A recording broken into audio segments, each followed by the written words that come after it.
toujours facile de départager ce qui est de la responsabilité d'une direction générale et du conseil d'administration. En fait, c'est un des enjeux importants en gouvernance de tracer la ligne et de clarifier les rôles. Mais de façon générale, ce qui est clair, c'est que le rôle du conseil d'administration, c'est d'adopter, de modifier les règlements généraux, de fournir la gouvernance. Qu'est-ce que ça veut dire, la gouvernance? Ça vient de gouvernail, dans le fond, et donc c'est de donner des grandes orientations à notre organisme. Un élément important qui va faciliter cette prise de position-là au niveau des orientations, c'est de se donner un plan stratégique. Où veut-on aller? Notre organisme a quelle cause à adopter et qu'est-ce qu'on veut faire avec cette cause-là? Quels sont nos grands projets mobilisateurs? Ça va rallier tous les bénévoles. Donc, dans un premier temps, bien identifier les orientations stratégiques de l'organisme. Et ça va être le rôle du conseil de veiller à la mise en place et au suivi de ces orientations-là. Au-delà évidemment, des règlements généraux, le conseil d'administration doit aussi fixer certains encadrements qui vont faciliter la gouvernance. On pense ici à des politiques, à des procédures. Est-ce qu'on a une politique de levée de fonds, de frais de déplacement, de gestion de l'encaisse? Comment on va aller chercher de l'argent dans certaines entreprises de l'économie sociale? Est-ce qu'on a des contrôles financiers pour gérer nos revenus? Donc ça, c'est des encadrements.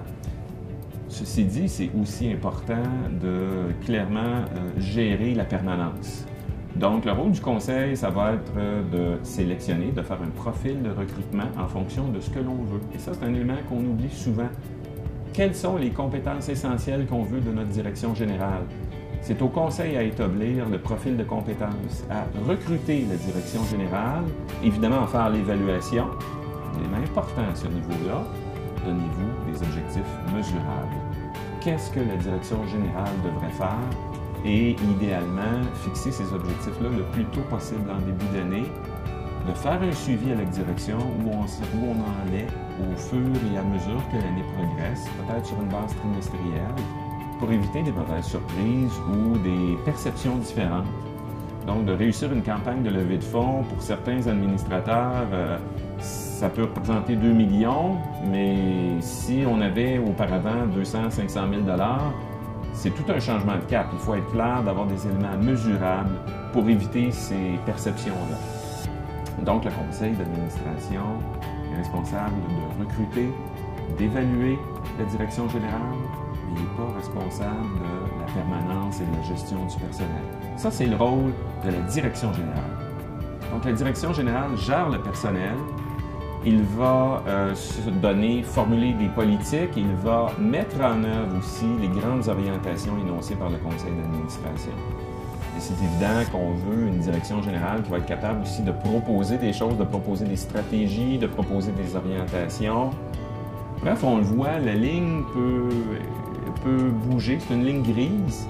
Et un élément important, un facteur clé de succès aussi dans la performance d'un conseil d'administration va reposer sur la confiance qu'a le conseil d'administration envers sa direction générale et vice-versa.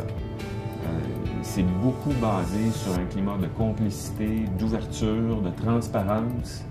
Un directeur général ou une direction générale ne doit pas hésiter à dire « Écoutez, j'ai un enjeu, je ne le sais pas, je vais vous revenir plus tard, mais pour l'instant, c'est un défi, je n'ai pas la réponse à votre question. » Il faut bâtir cette complicité-là, et ça prend du temps. Le conseil d'administration doit toujours se souvenir que notre rôle comme administrateur, c'est de veiller à jouer un rôle de fiduciaire. Est-ce que l'organisme a mis en place des procédures? Est-ce qu'on a un encadrement suffisant? Mais ce n'est pas notre rôle d'aller recruter un directeur de levée de fonds. Ça, c'est le rôle de la direction générale. Mais une fois que la stratégie est établie, l'exécution des plans d'action, vraiment la mise en œuvre, c'est le rôle de la direction générale et de l'équipe de la permanence, s'il y en a une. Et ça, il faut se garder une petite distance comme administrateur. C'est vraiment le rôle de la permanence.